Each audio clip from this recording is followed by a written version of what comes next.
Um, yeah, this one's going to be interesting. Disc five. Yeah. And this is where the big anomaly comes in. Don't know why I chose such a hard word to keep saying throughout this video, but there you Mhm. go. Yeah, this and disc four we've just talked about were the two discs I was really looking forward to hearing. Um, yeah, Bets, let's come to you first. Overall thoughts on this, and then yeah, let's give our overall thoughts. Then maybe we can just go a bit deeper into the won't get fooled again of it all. Yeah. Well, I don't have a whole lot of thoughts about this, except that, because it's, for me, like, it's, especially the Won't Get Fooled Again, especially Baba O'Reilly and that kind of thing. Those are the songs. You know them. In fact, those are my versions of those songs, because those were, I won't say they're the first versions I heard, but when I got into the Who, my first record was the Kids Are All Right soundtrack. So for me, thump thump thump, I've said it a million times, thump thump thump I Won't Get Fooled Again, or Wee from Baba O'Reilly. Those are my versions of the songs, and it feels good to hear those again. It was weird to hear them do Music Must Change on these, um, with Keith playing the drums on it. Who Is knew? that That's no? I Kenny, I think. Was it yeah Kenny? Oh, yeah. I well, think we'll after put we get fooled again, you know that footage of Roger singing with the long hair with Rabbit, like Yeah, it's the first footage after Keith dies in all the documentaries or whatever. Yeah, I think it's yeah. in Maximum R&B, 30 years of Yeah, Maximum Okay. R&B. Well, yeah. y'all, I'm done. No, but it's really confusing because they put both on the same disc and Yeah, stuff and is like see, so yeah. yeah, I'm streaming it from the Bezos machine. So it was weird how, yeah, I'm like listening to him, and at some point I'm like, man, these drums are fucking rad. Like, what's going on? And then realizing that's all Kenny stuff. There's no demarcation on the streaming. So yeah, Yeah. but I stand chagrined. No, it's a little bit confusing because there's you got the Yeah. 77 stuff, you got the 78 stuff, and then you got the 79 stuff, and it's all kind of like split over discs and Hmm. it's not on some of the streaming, it's not even labeled properly. Right. And I think as well, the whole of the Shepperton concert from '78 is in the vaults, so you have to wonder why the whole thing hasn't been included as well. I wonder if Yeah. that's a legal thing, because I Hmm. went to I went to Tony Klinger's book, Twilight of the Gods, all about the making of The Kids Are All Right. And he talks about showing up for the Shepperton gig, but he was on the outs he was the producer, and he was on the outs at this point. At some point Kirbish was like, "We're not paying you anymore to get off the set," I think, and so he showed up for Shepperton, but he was uh, fully prepared to be thrown out.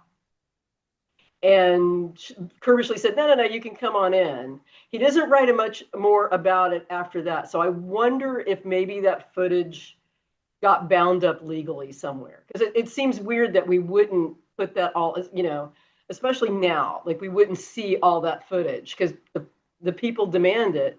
So I'm wondering if it's in some kind of legal limbo or, whatever. Yeah, quite possibly. Yeah. Uh, Yeah. Dante, what do you want to say about Disc Five? Um, just going with what Bet's saying, yeah, it's because it would be really good to see all the footage of it, and yeah, it could be either a legal thing or they're planning like a kids all right and of super deluxe DVD or a just to release the whole of the Shepperton gig as a separate thing, maybe fingers crossed. Unless there's like some real problem with the rest of the stuff.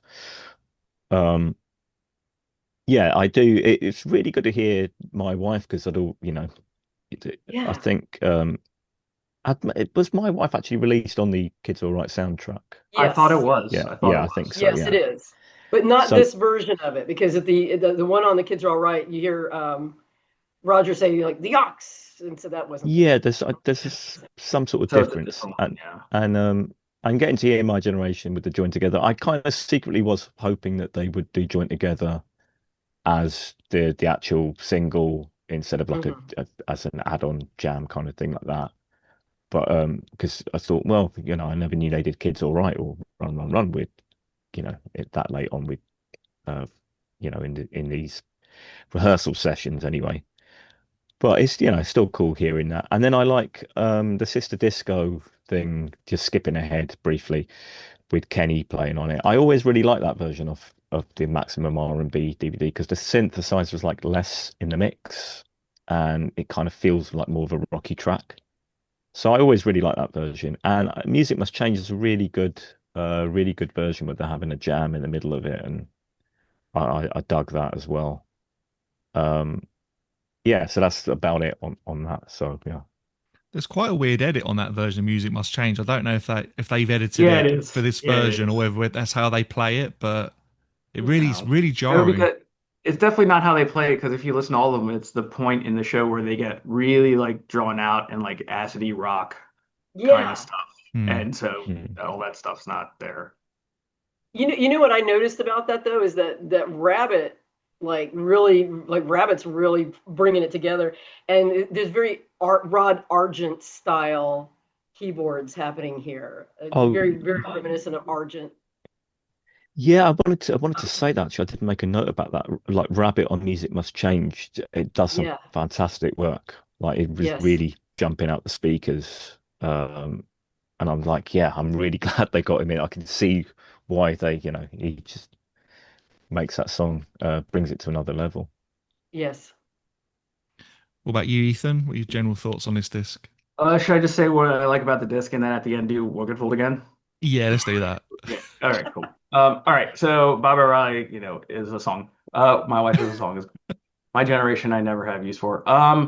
Joined together to Dante's point, like I never expected them to do like the real version because they never did then. It's like I have literally no use for like joined together blues or my generation blues. They're not exciting to me, Yeah. and it doesn't get me hooked up in any way to what the Who are. Um, Hearing "Who Are You" with Keith is amazing because I guess they practiced that song so much he was really on it. I thought on this version, they did play "One Good Fool" again. Um, to everyone's point about Rabbit, these other, I just have one note during "Won't Get Fooled Again" about Rabbit, which is Rabbit, you're doing too much. So like Music Must Change. It's great. Sister Disco, those, but on "Won't Get Fooled Again," they got the synth part worked out, buddy. Just, you're good. Just play it. I love Rabbit. Okay. Just being a little bit weird. Uh, so do you want me to tell my story, my Won't Get Fooled Again story now? Yeah, let's get into it. Okay, so I was cramming for this podcast, and so I had to listen to more. So I went to a drive. I live in Maryland, and there was a Who tribute band I never heard of, um, called the Whom from Washington, D.C. And I went like an hour out of my way down all these dark country roads to go there. And I walked in, and I just want to say that like they were great. They were amazing. If you guys are ever in the area and anyone gets to go see the Whom from Washington, D.C., you should do it. They're really good. But I was on the way there and I was like, all right, I'll listen to the Shepherd and Kids All Right. For me, Won't Get Fooled Again from Kids All Right is kind of my foundational Who song. Anytime in the past I was having any kind of like issues or whatever, I would just have to go into a room, listen to that, like Bet says, thump, thump, thump, and I knew that 8 minutes and 50 seconds later, I'd be okay. You know what I mean? It's very like emotional for me. So my kind of like whole world kind of collapsed when I heard this version because I thought this was the version and I thought that the people who wrote the history wouldn't lie to me. Um, and we know overdubs happen and everything, but this seemed to have a completely different drum track and I couldn't tell until it got to like quieter parts where a solo would be because what I was used to listening to is the version on the album. Um, um, you can hear the guitar very quick. The guitar parts are very distinct. Dante, you probably more of a student than this. He didn't play the same thing twice, like ever, Yeah. ever. Very rarely in this 69, 70, like he did, but not here. So I recognize every single guitar part and the really bad drumming behind it. Just the continuing, I guess he was just continuing to play with it click track and they did some editing for the Kids All Right or something. But it seems to me that this is the raw feed. And what I've been listening to for 35 years has been a probably mixed. I would assume it's mixed down. I don't know if he re-recorded parts, but I would assume there was a mix down where they took drums out of certain parts, especially when the synth is coming up towards the end and Pete's doing solos. And, I thought I was crazy, but I mentioned it to our group chat this morning or yesterday or whatever, and you all like seem to back me up. Like it's kind of crazy to me as much as I listen to that song. I was like, reality is different. I was explaining to my wife and child last night. It was like, guys, my life is completely different. If I had heard this version, we probably wouldn't be here. Like it's my wife actually said that. It was a joke. It was a joke. But yeah. Okay. Well, but yeah, it's just so weird to have this foundational version of the song and you hear this pre-edited version of it, and it's just completely different because of the drumming. And then this morning I did some really annoying internet videoing of one version next to the other, and they don't match up. We need to talk to the musical director of the Kids Are All Right soundtrack. Who is that again? Get it out here. We have questions. Yeah. And going when I was a kid and hearing that version of it, and again, foundational. That's my Won't Get Fooled Again. And as an adult, after reading Fletcher's book, especially, you can sense Keith's struggle. Like Keith is struggling on this song because it demands a lot, and he's out of shape, and he's as was it Curbishley said, he lacked a lot of confidence, especially during those Who Are You sessions, because he wasn't playing to Keith Moon levels anymore, and it spooked him. And they also had threatened to fire him at that point. So and we're not strangers to putting parts in, like, you're kind of Frankensteining parts, because if you look at Leeds and Hull and losing John's bass line at Hull, and so, or rather, at Hull, and then Leeds taking the Leeds bass line and fitting it into Hull so they could release it. Wow, Ethan. Yeah, and if you listen to the first or the windmill break before the last verse, it's because he plays right through it, like the drums keep going like through it. But if you actually I don't know, it's hard to describe. I don't have the musical drumming like vocabulary. Right. Dante, you heard it right? I'm not crazy.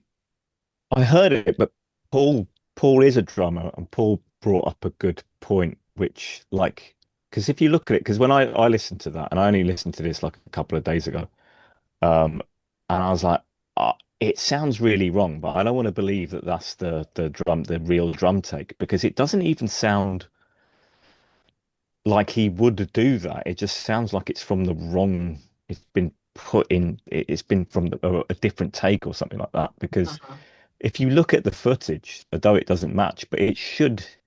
If that was the original take, it should match the footage, but it doesn't match the footage. It doesn't. Like you can see he's not carrying on the beat where the audio from the box set is carrying on the beat.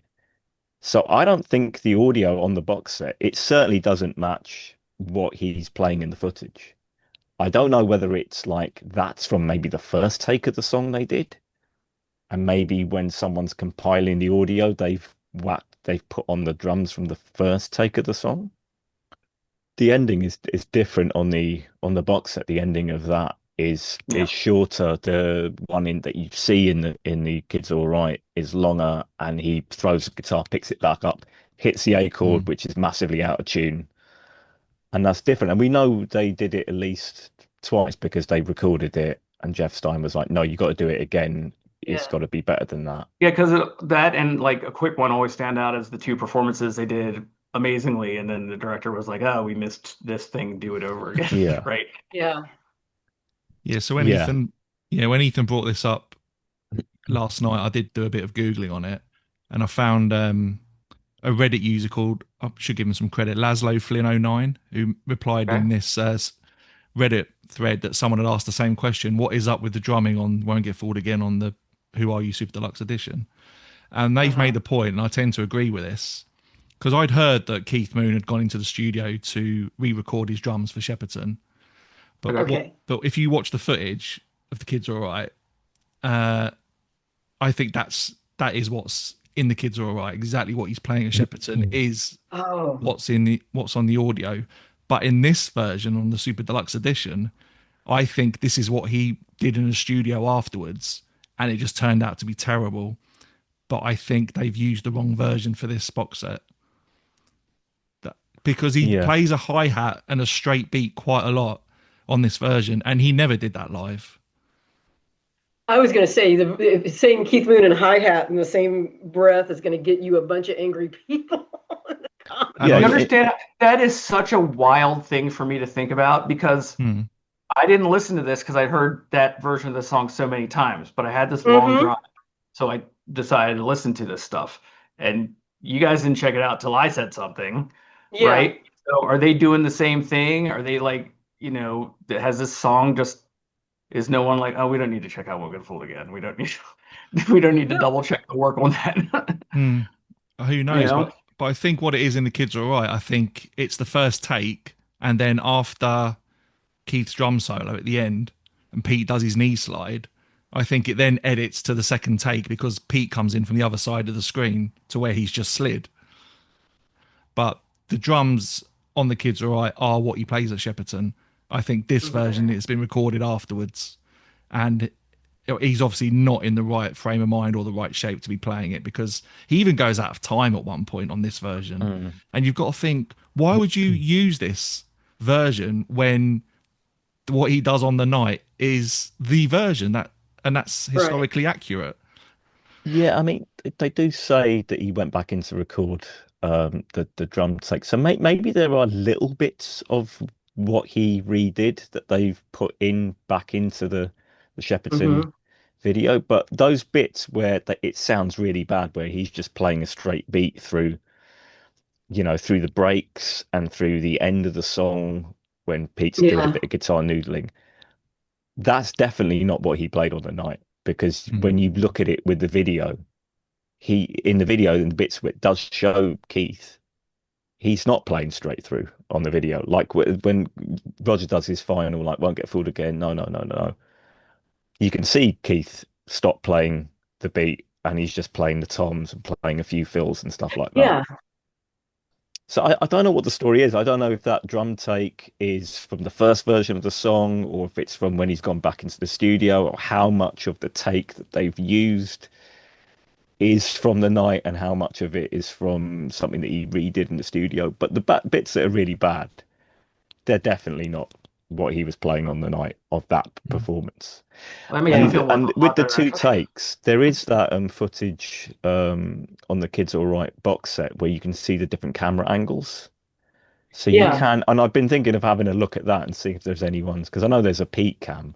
And in that, you can actually see him do the knee slide. And I think he does run across the other side of the stage and come back in.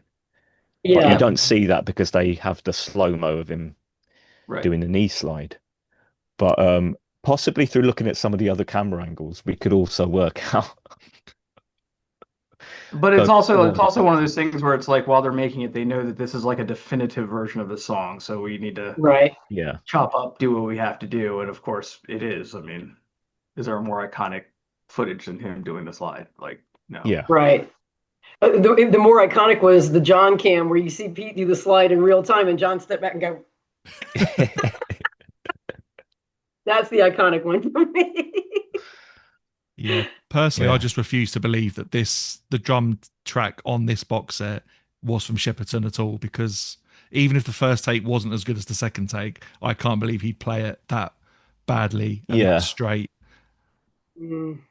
Yeah, that sounds more like they've gone into the studio and said, Keith, there was like a couple of maybe like timing issues or anything like that. Can you just play it as straight as possible so that we can nick bits, like not the whole drum take, but we can take, oh, he went out there, we can take this like 3 seconds out of this where he's playing super straight. Yeah. to put that in. But only nerds will listen to this anyway. Yeah, but Oh, but they'll be it's angry incredible that nerds. they They'll put be that on. angry nerds. Yeah, Yeah, definitely. but it's incredible that someone put that drum track on because I mean it is very confusing because you've got two different versions of the song that were recorded on the night, and you've got overdubs, and they've Mhm. obviously even in the Kids All Right video they used two different versions of the song, two different takes for certain bits, I would imagine. Yeah. So, but yeah, I can't. But it's hearing that drumming over those guitars that I've heard so many times, because that's when I started to Mm. listen for like the guitar parts that are so familiar to me. I was like, Yeah. oh, it's the same. Yeah, What's and happening? those are definitely the guitar parts that he played. Like you said, Pete doesn't Yeah. play the same thing twice. Yeah. Um, but in the video, if you watch the video, you can see Keith not carrying on playing the straight beat like he does on that Right. on the audio version. So yeah, I don't think you need to be as crestfallen as you were, as Well, I'll I let was shocked by it as well. I'll let the family know we can still keep being alive and stuff. But Yeah. And the last thing I'll just say on it is that I checked the drum solo on this Super Deluxe version with the Kids Are Right video, with the Kids Are Right soundtrack version, and they're all different. So there are three drum solo versions of this song, Ah, which makes me the think it has to be an overdub in the studio overdub. later, this Yeah, version. yeah, you're right. I noticed it was different from the video. I haven't listened to the soundtrack version in such a long time because every time I want to listen to that, I put on the video. But yeah, if there's three different versions, that would lead you to believe that it's an overdub. but one more thing, since we're talking about box sets in the future, we have this Super Deluxe, right? So there better be a by numbers coming at some point. Mhm. And I have a thing here that says it's a Quadrophenia box set, but it's not. It doesn't have a 5.1 full mix. It's got like a half mix. It's got a bunch of demos on it. It's not a proper Quadrophenia box set, which we are owed. Uh-huh. So even though they did give us the 5.1, if you bought the whatever the 2013 tour like video, Yeah, it comes Yeah. with the 5.1s on that. And I don't even have a 5.1 system. I just feel like it's an incomplete box set. The Quadrophenia one is. It was rushed out for Christmas time, and it's grinding my gears. I don't know if you guys could tell. That's it. so you suggested another Quadrophenia box. Am I going to have to buy Yes, another? a proper one, proper one. As long Keats as must you have get get a that version. discount, if you got the original one, you get a discount. They're Yeah. I'm not. not buying. I don't know if you've checked the prices on the website lately for their sales. They're not into that. They're not into Okay, discounts. so hottest of takes. You know what would be really interesting would be a box set of the two 80s records, Face Dances and It's Hard. Well, do you know what? That They would be might be interesting. I don't more. know if it would Yeah. necessarily be great, but I think it would be really interesting. I mean, there might be more sort of outtakes and stuff from that than even by Yeah. number. Because I'd love a by numbers Super Deluxe. It's just if they can find enough stuff in the archives to do that. But we know through like the record store day releases of Face Dancers and It's Hard that you've got like versions where Pete's singing vocals Yeah. and Roger's singing vocals. So they might have some stuff in the can, and then they're going to stick like a live set on there. So Let's move on to these two discs. Might as well do them together. Live Okay. Okay. 79 with Kenny Jones on drums. Yeah, I definitely don't know which way to well, give up with that. Dante, do you want to start us off with this one? um, yeah, I mean a lot's been said about Kenny Jones joining the Who and the effect it had and his suitability for the band. I do like the 79 live stuff. I think it's not like having Keith play, but I think the set lists are pretty fun. They do a lot of songs that they hadn't done before, or not done. Well, in the case of like I Can See for Miles, I don't think they've ever had played that live before. Maybe a couple of times when it came out. Um, and yeah, I think there's some good tracks on here.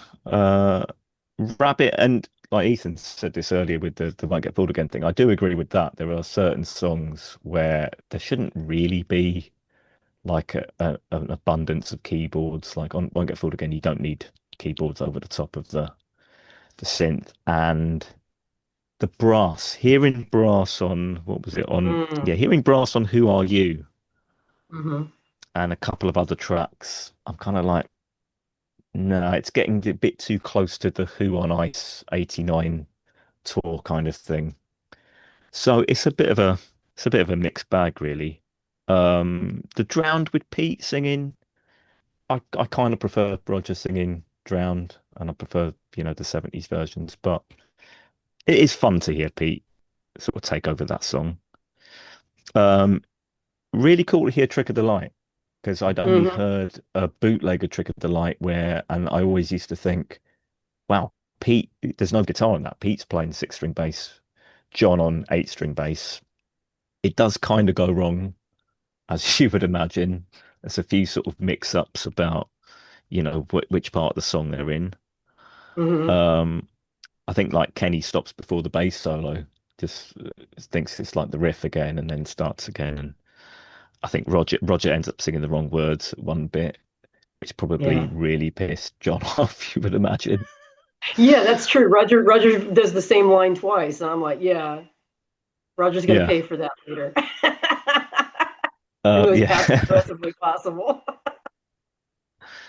But yeah, I'm not sure. I didn't really make a note of what concerts these were from and if any of these tracks have been released It's really before. confusing. It's really like the liner notes are Yeah. like literally, I think they say taken from November, December 1979 or something like that. Yeah. Yeah.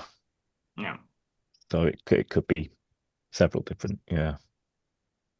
Yeah, I think it's 3 different concerts. But yeah, even the streaming platforms don't really make it clear Yeah. because they Yeah. only list 2 of them. But Ethan, Pete John, does say oh, something, I sorry. think, about everyone taking a step back at the gig. So They I don't know if that do was that in quite a relation bit. to Cincinnati. Hmm. Yeah.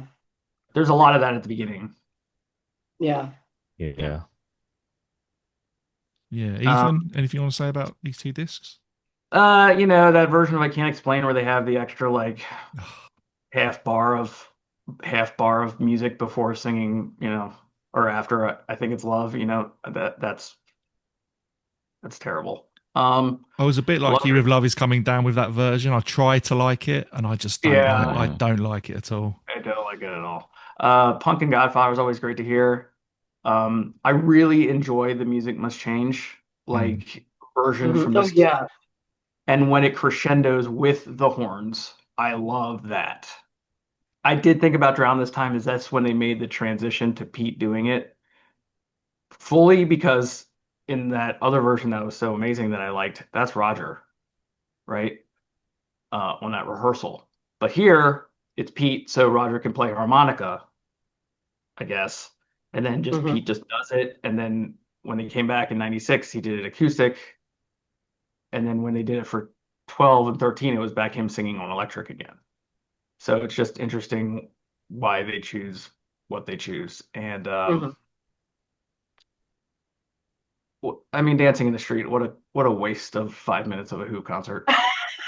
What a I waste of agree. 5 minutes Yeah. of a Who concert. That's the one track Liked where I'm like, it. Like imagine if they came out at the end and just did, Twist and Shout. Like they would never do that. That's dumb. Oh wait, they did it. that Dancing in the Street reminds me of like something that would be on the soundtrack of like an 80s film with like Michael Douglas or something like that, like on the opening credits. It's just got a weird vibe. And I always get it confused with Pink Cadillac free or on a freeway. What is it? Yeah. So not the Bruce Springsteen one, the other one. Yeah, no, I have no issues with Kenny Jones whatsoever. This is like a very fertile time for new fans of the band. Most of the hmm people in my age group that I talked to, like this is when they were introduced to the Who as a live entity. Kenny made it possible for them to tour for long stretches of time and made it possible for the shows to be like extra long, I guess. Yeah. Like they were really long. Um, I don't know, he came in and saved the Who for future generations. I love Kenny, so. hmm hmm But I have heard this stuff a lot. The concert for Kembichi or however you pronounce it, or Yeah. the live video, Campuchia. yeah, Yeah. Campuchia, and the what is it? The show Chicago or where is it? The one they showed in the movie theater. Yeah, there is a Chicago one. Is it Chicago? I think. Probably that.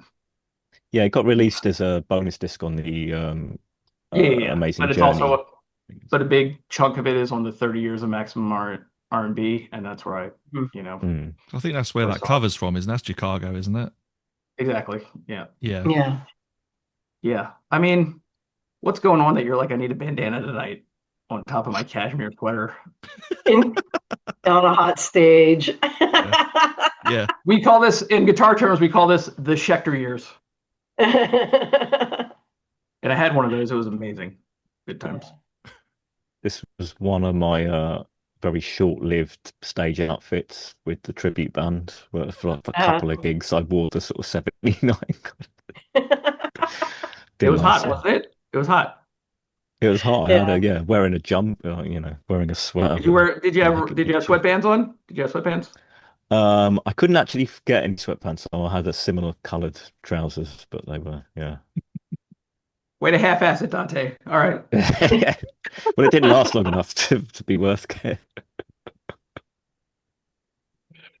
How about you, Bets? You want to bat for Team Kenny with these two discs? Yeah, I've been Team Kenny all the way. So I want to jump off where Ethan talked about the new fans and all that. I was here in this era. This is when I became a Who adopter officially.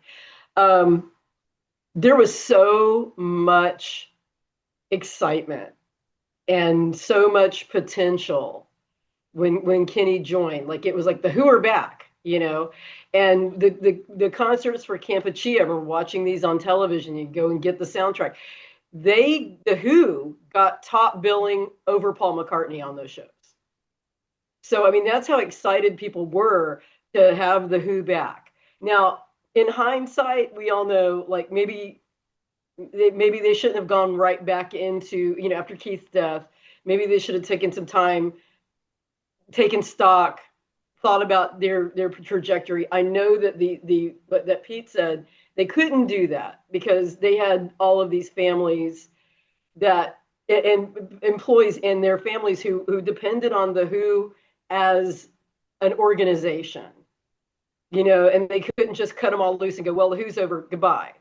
And I think within the band too, the addition of Kenny kind of got everybody like, yeah, this is going to be fun. This is going to be exciting. We're going in a new direction. We're going with a guy that we can work with, who's reliable and not as unpredictable as Keith was. I think Cincinnati kind of was another punch to the gut for them that kind of threw them off balance. But there was I enjoyed these discs because again, I remember this era and I remember how exciting it was to think that, we're going to get the Who and they're going into the 80s and they're going to, they're just still going to be at the forefront of everything. And it just kind of fizzled. A really weird, for me, addition to these discs is How Can You Do It Alone? Which we wouldn't see till 81 on Face Dances. Not my favorite Who song. It's probably down there with Bucket Tea as a song that I don't really enjoy. But it was weird to see them introduce this early on. But again, for me, Kenny sounds fucking amazing. Especially on, I think it was Sister Disco, which again is not one of my favorite Who songs, but man, he brought that. And made me really enjoy it. I just feel like after Cincinnati, I just think, and you've got two guys in the band with really severe addiction and personal issues. And I just don't think they could overcome it. And it feels like you said, all that potential was sort of squandered.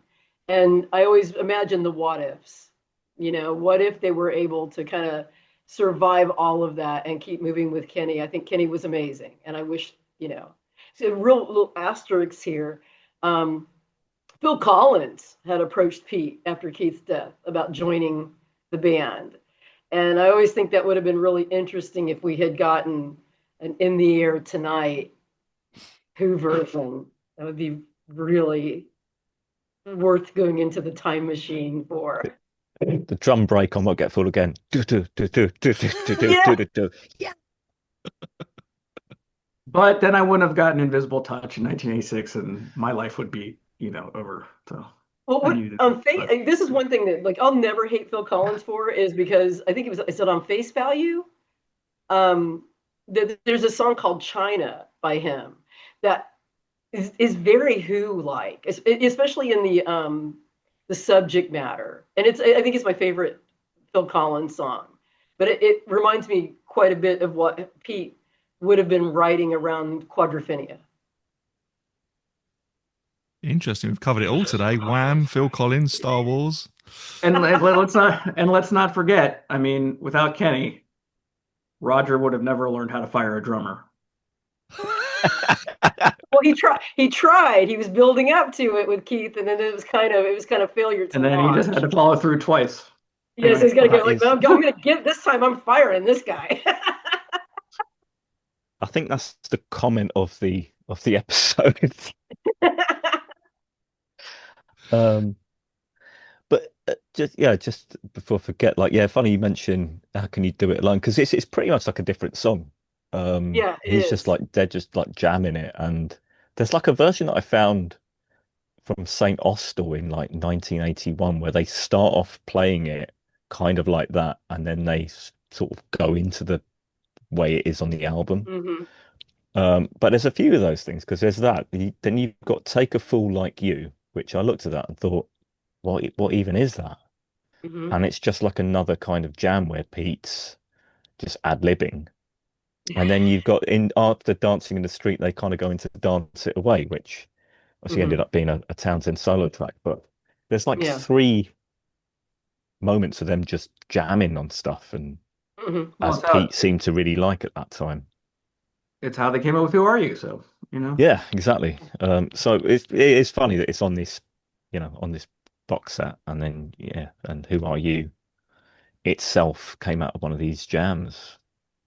And I think you got to remember that Pete, I think he was, he's getting bored of the Who the way it was, Yeah. same set list again and again. How much that would have, how much things would have changed if Keith had, remained with us. We don't Hmm. know, but definitely I think having Kenny in the band, who was a bit more of a straight drummer, allowed Pete to go off and do his bits of guitar improvisation, his bits of Yeah. vocal improvisation and stuff like that.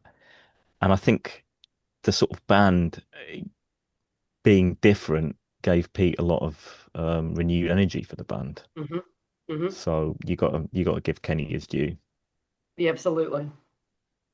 And I've personally got no issue with these concerts being included on the box set because it is the tour straight after Who Are You came out. Essentially, all right, it's a Hmm. different lineup and everything, but Yeah. it is the continuation of that album in a way. So yeah, I've got no issue with it being on there. I know some people might have, but and I no. just want to say I feel very lucky once again to have seen John Entwistle live and to be able to Yeah. have heard 905 live because he did it when I saw him and I wasn't expecting it and it kind of made my entire night.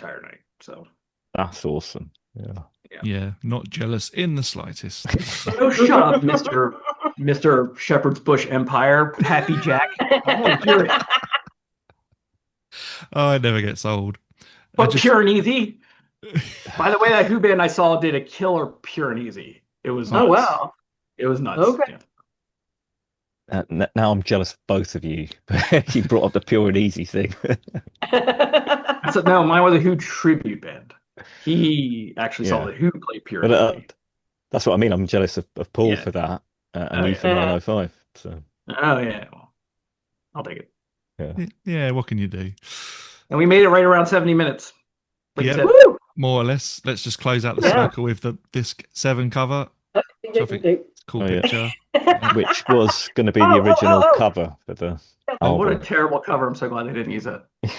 Look. Oh, nice. Oh, oh my Oh God. wow!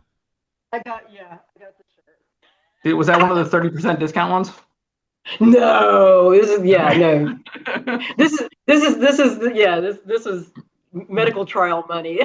I got some medical trial money, and I was like, I'm gonna go to the Who store. I don't have one of those fancy systems, so I wasn't able to partake of that disc.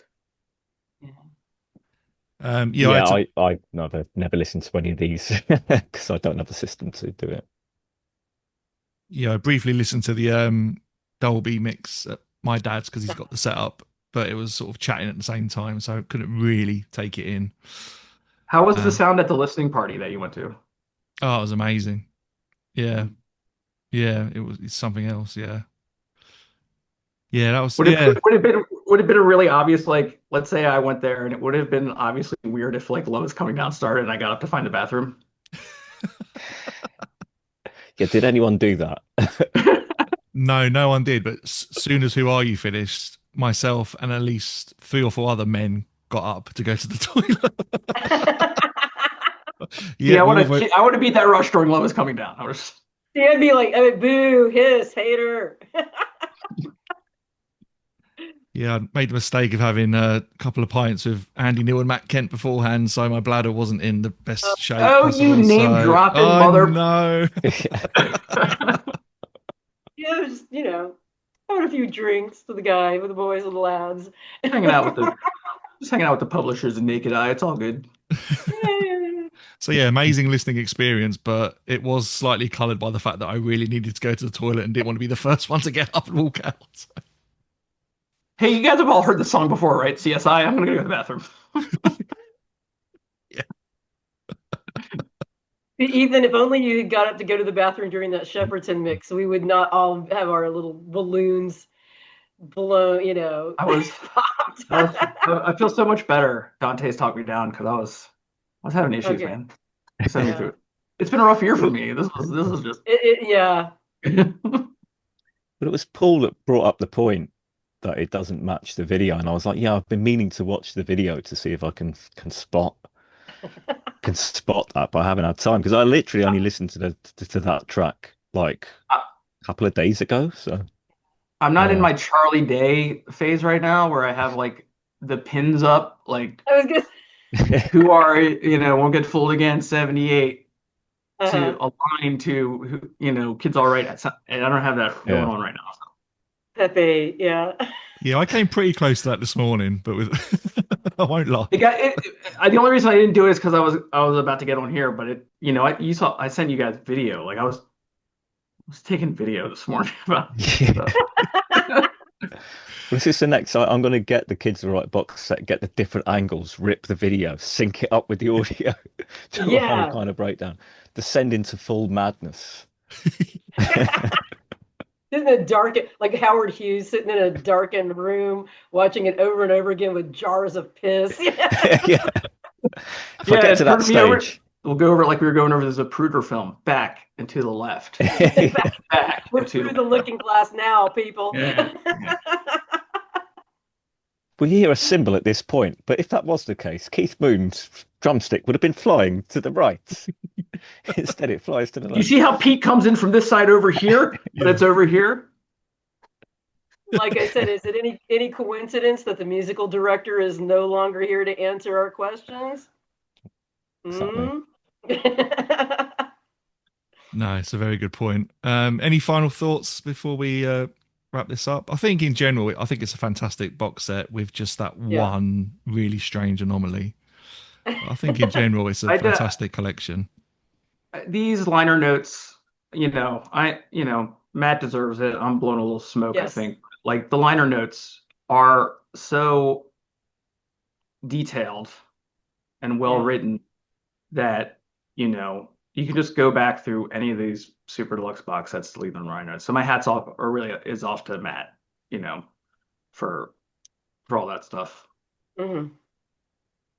Yeah, absolutely. Dante, any final thoughts?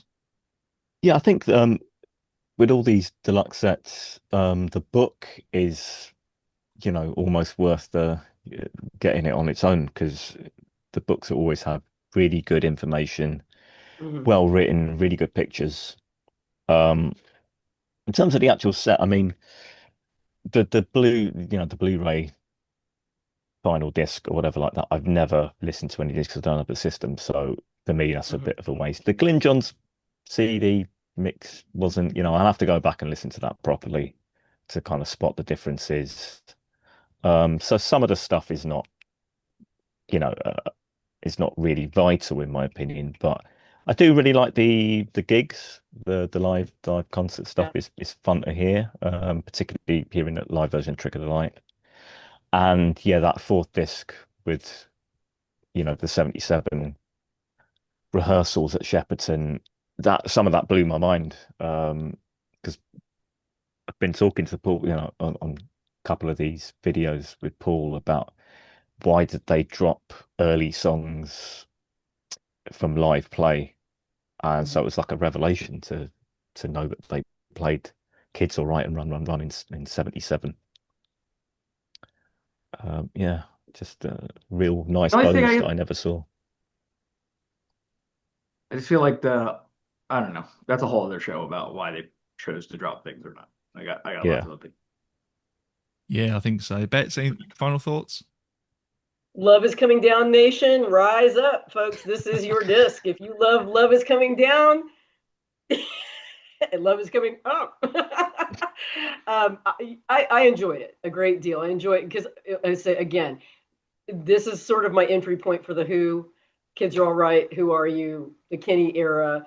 For me, it feels like coming home. It just feels it's like old friends, and just the memories of that era and how exciting it all was before it sort of the wheels came off and it sort of juddered to a stop in Toronto on December 17th, the day after my birthday.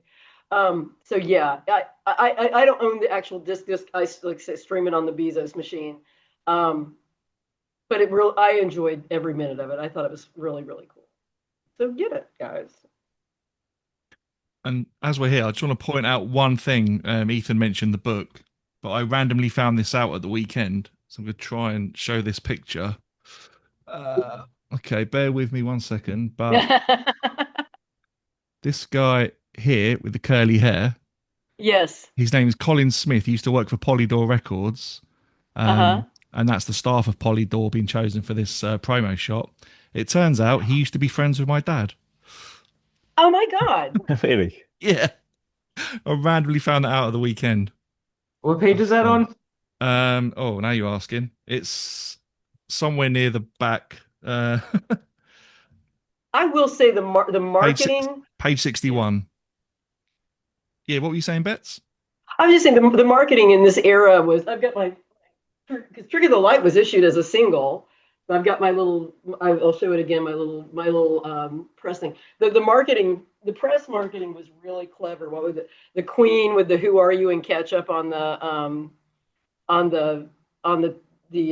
table, and all these little things like that. It was very kind of edgy and cool and very late 70s, very kind of punk rock, but also a little disco-y. It was really they did a good job, whoever was marketing this record. Yeah.